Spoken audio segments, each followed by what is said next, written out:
لا إله إلا الله محمد رسول الله لا إله إلا الله محمد رسول الله. Sesuatu yang tersambung, kuat, ini erat, dan sulit dilepaskan, itu disebut silah namanya. Apa namanya? Silatun. Silah. Dari kata wasala, nyambung, erat. Pernah dengar gini? Silaturahim? Ya.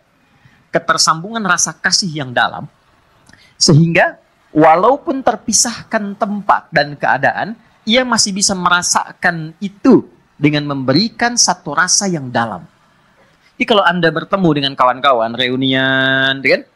Ketemu, saling tatap, ngobrol, itu belum silaturahim secara makna. Belum. Karena orangnya ada di hadapan kita, kita sapa. Tapi kalau Anda meninggalkan tempat ini, kemudian ingat kepada kawan kita, terus kita WA, malam-malam kita ingatkan, akhi, maafkan kalau saya ada salah ya, mudah-mudahan Allah pertemukan kembali kita sampai jannah. Malam tahajud ya. Itu namanya silaturahim. Silah, terikat walaupun ruangnya sudah berbeda. Waktunya mungkin tidak sama. Teman ke Amerika, dia ke Kanada, 12 jam bedanya dengan kita. Tapi kita masih bisa WA dia. Itulah silah. Hubungan yang menyambungkan kita dengan Allah. Sehingga terkoneksi dalam setiap keadaan dimanapun berada, itu adalah sholat. Kenapa sholat disebut dengan sholat? Ya, padahal sholat kan namanya doa kan? Ya kan? Tapi kenapa disebut dengan kalimat sholat? Untuk memberikan kesan ibadah ini melatih kita supaya terkoneksi dengan Allah secara erat dan kuat, sehingga di setiap keadaan kita tersambung dengan Allah. Oke, teman-teman yang laki-laki nih, Anda punya koneksi dengan orang yang punya kedudukan. Gampang nggak pekerjaannya? Gampang. Ibu terkoneksi dengan Korlantas, lalu lintas gampang kan? Dikawal, kan? Anda punya koneksi dengan Allah. Apa yang sulit bagi Allah? Nih, kalimat mahal ya. Anda boleh catat ini. Mau bikin status juga silahkan. Terserah. Tapi yang penting status kita di hadapan Allah. Ada satu kalimat yang sangat mahal. Yang kalau kita punya ini, tentram kehidupan dunia. Kalimatnya singkat, cuma 3 kata. Aku punya Allah. Aku punya Allah. Ini kalimat yang mahal, yang jarang dimiliki sampai hari ini. Kenapa engkau begitu tegar, padahal masalah rumah tangga kamu itu begitu pelik? Aku punya Allah. Aku yakin Allah pasti akan berikan solusi. Kamu kok kelihatannya biasa-biasa saja sih? Padahal kan kemarin pekerjaan kamu gagal. Aku punya Allah. Allah sudah ngatur rizki. Rizki aku sudah Allah tetapkan. Aku punya Allah. Kalimat ini yang mahal sekarang. Bilal itu saat dicambuk, suasananya terik. Ditimpa batu yang sudah dipanaskan. Ketika dicambuk sekali, kalimatnya irtad, murtad kamu. Jawabannya Allah, aku punya Allah. Saya tanya pada Anda, kalimat ini muncul nggak dalam setiap situasi? Nah, mungkin itu yang menyebabkan sering ada kegamangan, kegelisahan, pesimis, jatuh terlampau dalam. Punya Allah. Dulu semua orang bekerja itu merasa punya Allah. Mau disogok, ya seorang penggembala kambing itu diuji oleh Umar. Aku ambil ya, 1 aku beli. Jangan, ya ini bukan punya saya. Bilang aja dimakan serigala. Pertanyaan cuma 1, fa'aina Allah. Terus Allah di mana? Aku punya Allah. Teman-teman, itu mahal sekali. Nah, sholat itu melatih kita untuk punya itu. Jadi kalau sudah selesai sholat, kita itu terkoneksi dengan Allah. Terkoneksi itu namanya zikir. Dzakaro, ingat. Ingat tuh, zikir tuh gini. Bukan diucapkan di lisan. Zikir itu diucapkan di lisan, tembus ke hati, lalu memberikan petunjuk kepada semua bagian tubuh kita. Itu zikir namanya. Jadi begitu disebutkan, ada getaran ke jiwa. Makanya kenapa pasca sholat ada zikir, khawatir setelah sholat belum nyambung. Ini yang dimaksud Quran surah keempat ayat 103. Fa'idha qadaytumus sholata, maka jika Anda telah tuntas mengerjakan sholat, mungkin belum terkoneksi sepenuhnya dengan Allah. Fadhkurullaha, maka cepat koneksikan dirimu dengan Allah. Nih, kenapa istighfar didahulukan sebelum subhanallah? 1 juta. Serius? 5 juta. Umroh lah tawaran terakhir tuh. Ini serius umroh, bintang 5. Waktu habis, udah. Waktu habis. Salah sendiri kenapa maju. Cepet. Karena boleh jadi saat sholat itu fokusnya kepada yang lain. Tidak terkoneksi dengan Allah. Lisannya Allahu Akbar, tapi di pikirannya handphone Hu Akbar. Ya, status di Instagram belum diupdate Hu Akbar. Ya, jemuran belum diangkat Hu Akbar. Makanya baru takbir Allahu Akbar, handphone tulalit tenonet. Nah, bisa dijawab dulu, halo, saya sedang sholat nih. Nah, belum nyambung. Makanya kita istighfar, khawatir saat sholat ada yang belum terkoneksi. Setelah itu, subhanallah, alhamdulillah, Allahu Akbar. Kenapa 33 kali? 33 itu latihan sampai kalimat itu meresap ke dalam hati. Subhanallah, subhanallah, subhanallah. Pertama masih di lisan. Yang ke-10 mulai masuk ke hati, mulai terasa. Mulai nangis, mulai enak, mulai tenang. Alhamdulillah. Alhamdulillah Allah kasih saya ibu. Alhamdulillah Allah kirimkan saya ayah. Alhamdulillah Allah kirimkan saya istri. Alhamdulillah Allah kirimkan saya suami, anak-anak. Alhamdulillah. Enak, sampai tenang. Sampai situ gak?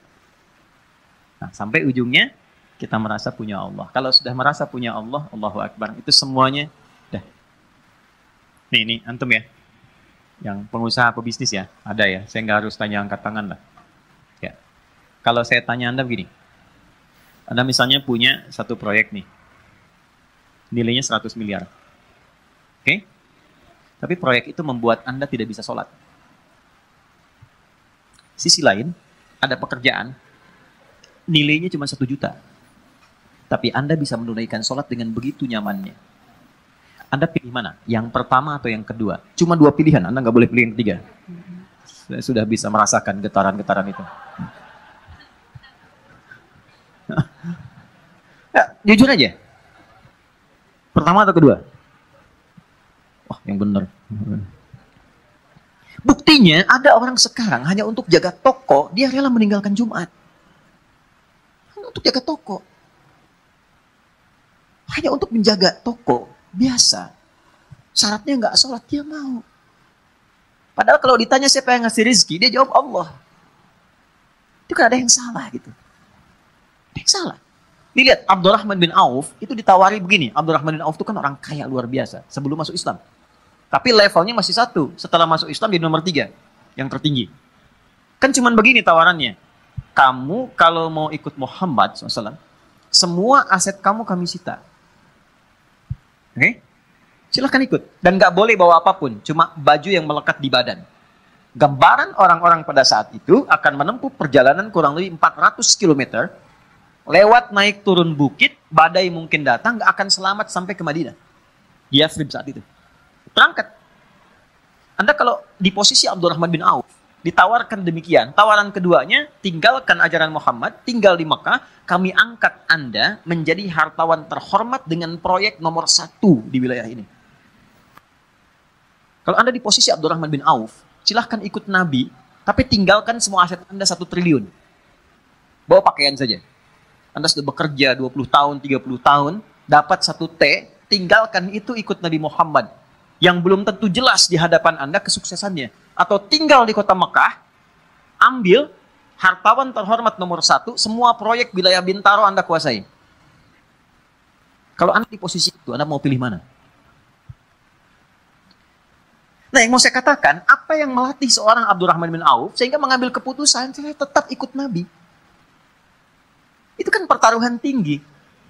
Jadi iman itu teman-teman di atas segalanya. Punya Allah itu di atas segalanya. Jadi kalau orang kehilangan proyek, kehilangan job, tapi merasa punya Allah, itu nggak ada apa-apanya. Karena masih merasa punya Allah. Itu yang mahal. Jadi nggak bisa ditukar dengan masalah. Kalau Anda punya masalah seberat apapun, tapi Anda punya Allah, itu kecil. Ya, melatihnya nggak semudah yang diucapkan. Karena Abdurrahman bin Auf memilih untuk ikut, istrinya belum siap. Itu poinnya. Begitu diberikan pilihannya kepada istrinya memilih tinggal di Mekah. Tawarannya sederhana, Anda ikut seperti suami, berangkat dengan pakaian melekat, tinggal harta suami kami serahkan kepada Anda, dan silahkan pilih pria paling tampan di wilayah Mekah ini, kami fasilitasi pernikahannya. Ibu kalau di posisi itu, jangan lihat suami lah, sini aja. Kalau di posisi itu, ikut suami atau tinggal di Mekah? Kan pelan jawab suami. Kan? Kamu Anda yang nggak dilirik suami. Oke. Ternyata tinggal di Mekah.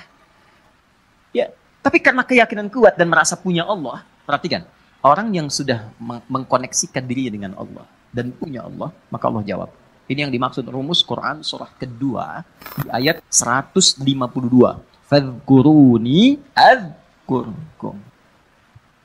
Engkau terkoneksi denganku, menyebut namaku, selalu diartikan menyebut, padahal zikir. Engkau terkoneksi denganku, aku memperhatikan engkau.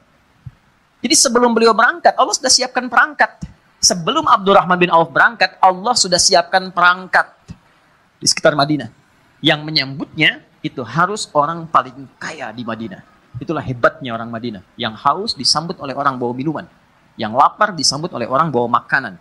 Orang yang menolong seseorang sesuai sifatnya disebut dengan ansor namanya. Oke? Jadi ada orang datang ke rumah ke RKM, Mas Dimas lapar nih, disambutnya oleh santai yang bawa makanan. Ada orang yang wajahnya kelihatan tuh murung, punya utang. Ben, disambutnya oleh orang yang dari Lazis, gitu kan? Nah, itu ansor namanya. Maka disambutnya oleh orang yang paling kaya dan digerakkan hati untuk mengatakan kalimat ini. Akhil karim, sami'tu annaka kunta ghaniyya atau kama qala. Saudaraku yang mulia, aku dengar engkau pernah kaya. Lihat secara psikologi ya. Lalu jatuh fakir. Dia menyimpulkan begini, kalau pernah kaya dan kemudian turun statusnya, berarti kan ada pengaruh gaya dalam hidupnya. Berubah. Saya sering kutip rumus gaya itu F1 sama dengan F2. Ya, gaya gerak sama dengan gaya dorong. Kan? Pelan jadi pelan, kencang jadi kencang. Kalau naik mobilnya angkot, kan turunnya juga menunduk, tuh sedekah kan. Kalau mobilnya lebih bagus kan langsung begini, kadang-kadang nggak bisa buka pintu ya. Ya kan? F1 sama dengan F2. Tapi kan ada hukum Pascal di dalamnya. F berbanding lurus dengan P. Gaya berbanding lurus dengan tekanan. Semakin banyak gaya, semakin tertekan hidupnya. Oke? Saat punya sesuatu, gayanya kebanyakan. Gayanya banyak. Begitu sesuatu itu hilang, gaya nggak tertahankan. Akhirnya flexing demi gaya. Maaf, ada inflasi gaya gitu. Ya. Berlebihan. Nah ini kan jadi tekanan. Nah dia menilai begitu. Dia nggak tahu kalau Abdurrahman bin Auf ini sudah dididik ya oleh Nabi, punya Allah. Ditawarkannya begini, saya dengar Anda pernah kaya. Kalau ingin kaya lagi, ambil setengah harta saya. Coba. Kalau Anda ingin, saya dengar Anda ditinggalkan keluarga dan istri. Kalau ingin menikah lagi, pilih perempuan paling cantik di Yathrib ini. Sekalipun bagian dari keluargaku, aku fasilitas pernikahannya. Gantian ya Bu. Kalau Anda di posisi itu dan tidak harus lihat ke sana, apa yang Anda pilih? Diterima atau tidak ditolak sama sekali? Saya sudah tahu wajahnya, ini percuma saya tawari. Berat ya? Ya kan? Ketemu orang paling kaya itu kebunnya paling banyak, ya, macam-macam, untanya paling banyak, ya mungkin kurang lebih 5T lah asetnya, bagi 2,5 T. Tawaran pertama, di kesempatan pertama, ditawarkan 2, dijawab 2. Au kama qala jazakallahu khaira, arini ainal aswaq. Terima kasih, semoga Allah berikan pahala atas tawaran kebaikan Anda. Cukup tunjukkan padaku di mana pusat bisnisnya. Tuh. Beliau bukan anti untuk dapat materi atau menolak kebaikan, bukan. Ingin menunjukkan saya punya Allah dan saya akan buktikan rasa memiliki saya dan rasa punya Allah itu melebihi atas apa yang Anda tawarkan. Cuma butuh waktu 1 tahun sampai 2 tahun jadi orang paling kaya di kota Madinah itu.